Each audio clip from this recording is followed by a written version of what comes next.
Hey everybody, welcome back to Juice's Arthropods. And yes, unfortunately, this will be another low-res, low-budget video. And I apologize, I have a cold, but I wanted to show you what I have. So I have three gigas. They are a breeding trio. Now, I noticed they put that all of them were male on here, and I don't believe that, or all of them are whatever that symbol is. Easy way to tell whether or not it's a male or a female is if you look with this guy here. He's a little camera shy. Sorry, he just came back from a long trip. About the seventh leg back, they tend to have the legs are shortened. Essentially, they'll look like, because they have these essentially like a spermatophore, a gonadal leg, I believe it's called. So this one is clearly on the move. What a freaking cool species! But as you can see, this one is not a male here. They'll also have like a little helmeted area that's pretty obvious. So I'm going to set this one back in the cage, but what I wanted to do is just make you guys a video on just kind of like the gigantic bin that you need for this many of the giant African millipedes. I feel like I've seen a lot of people where they just kind of put them in like a tank, and I just want to kind of showcase, like, you don't need anything fancy for these guys. So let's get started. Let me put them away so they're safe, and then we will set this up. First things first, let's talk about the bin. I get these roughneck Rubbermaid bins. The reason for them, they're really hardy and they're also very spacious. This particular one is I'm sorry for the quality of how bad these videos are, but I'm doing it with a cell phone and I only have one hand. So this one is 31 gallons. The reason for this is because if you notice here, the length times width times height is 32.3 times 20.4 times 16.7. Now, this is actually maybe a little bit too small. I typically like to do 3 times the millipede's length, so they are max of 13.2 inches. So you're talking about a 36.6 inch tub you probably want. But ultimately, these guys will be fine for this for now, just because, yeah, it's not an exact science. They just need enough room, essentially, to make sure that they all have room to molt. So what I've done is I've drawn all of these drill holes in here. I'll link a video where I can showcase how you can make these. I think I did it in my isopod bins, but it's essentially just 1-inch drill bore holes that I've made, and then I've put in insect plugs just to prevent fruit flies and whatnot. And then I put a 2-inch hole on the sides. These guys are huge. I don't know if you can see this, but they need a lot of air. So what I wanted to do is just make sure that we had proper ventilation for everything. So I'm going to take this, and then next I'm going to put the substrate in. So next I'm going to take the substrate here. This is from the video that I made the other day about making a bougie substrate that will soon be selling. This has a whole lot of, rotten leaves and rotting wood that I'm actually going to, it has flake soil. I'm going to add rotting wood into it.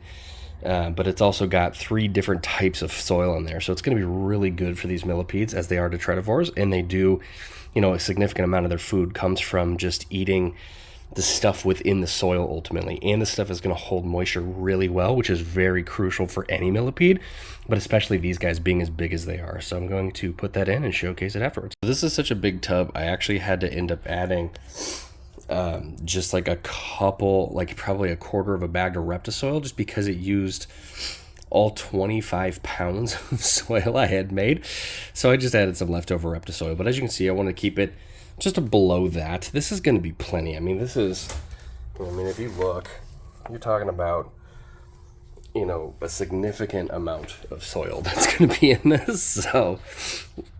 So what I can do is I can add additional soil into this, so that way, in the future. But for right now, I'm more concerned with the fact that they just flew from Florida. So I want to make sure that I can get them into the soil. So now we're obviously not done yet. So now that we've added the soil, I'm going to add a lot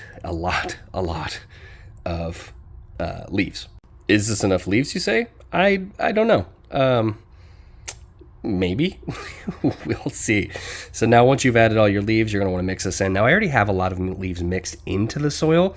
They're a little bit more broken down. This is just to add a little bit more leaf litter, a little bit more for them to consume. And then I'm going to add some leaves on top so they can hide as well.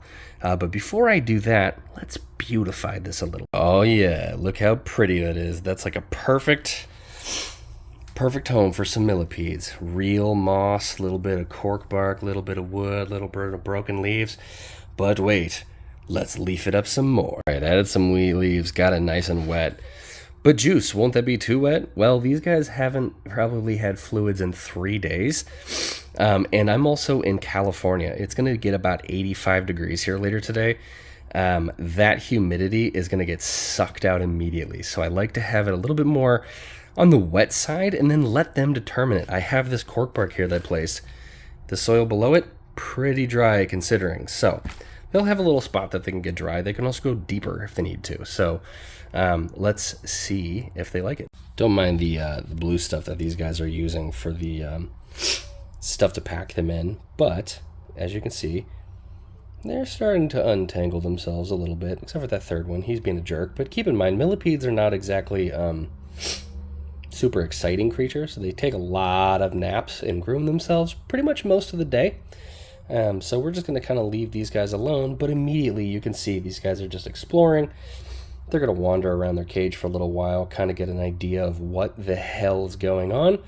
And, you know, these guys were captive bred in Florida. So, like, they're used to very high humidity. So, you know, I'm not too worried about, you know, this being too wet right now. And I'm going to check in on them. If I notice that it's getting a little weird or it's staying wet, I'll just put some fans on it and dry it out.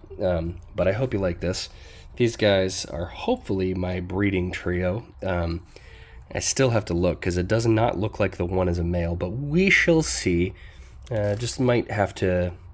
Typically the females have a little bit more bulbous head. So I'll sex these guys, keep you guys updated. Hope you like it. Hope you this makes it pretty easy for you. Remember, when it comes to millipedes, you really can't screw it up as long as it's damp. Lots of soil and just anything like rotten wood, rotten leaves, live moss. They freaking love live moss. I'm going to get some of this blue stuff out of here. So yeah, I mean, if you guys have any questions, feel free to reach out to me. I can assist you with this. And I will keep you guys posted on, hopefully, the giant African millipede babies here in the next 6 months. All right, bye. Like and subscribe.